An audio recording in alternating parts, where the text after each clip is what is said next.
How can a game end in a penalty? Well, it's exactly what happened between the Louisville Kings and the Orlando Storm in the UFL, and it was because of an overtime rule that the Kings did not come away with their first victory of the season. So let's break down exactly what happened at the end of this game. Let's start 4 series before the end of the game. Louisville has the ball, but is unable to complete the two-point conversion.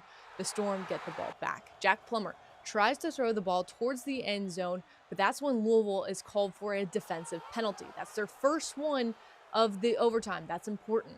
Louisville has the ball back after the Storm are unable to complete the two-point conversion, and they are still unable to get the ball into the end zone to win the game on their own home field.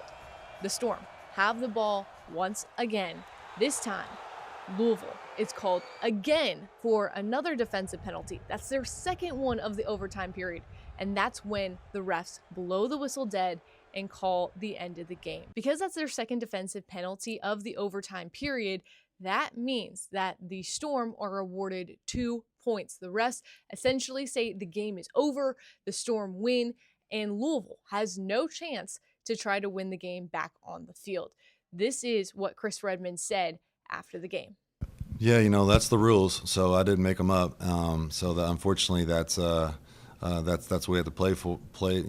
Under those rules, and it's unfortunate obviously for us because we came out on the latter end of that. But that's the rules that we have, and so we're gonna abide by them. And it's unfortunate, but that's what we're gonna do.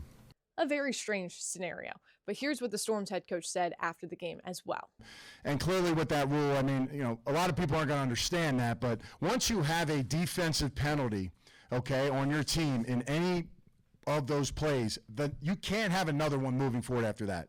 It's been in the league rules for a few years now. So once that next one happens, if it does, by the same team, the game's over and the point is good. So that game could have went on forever, right? But that's why some of these rules are put in. And I know a lot of Louisville Kings fans aren't happy with how that game ended out, especially because they're still waiting to see the Kings come away with a win in their debut season.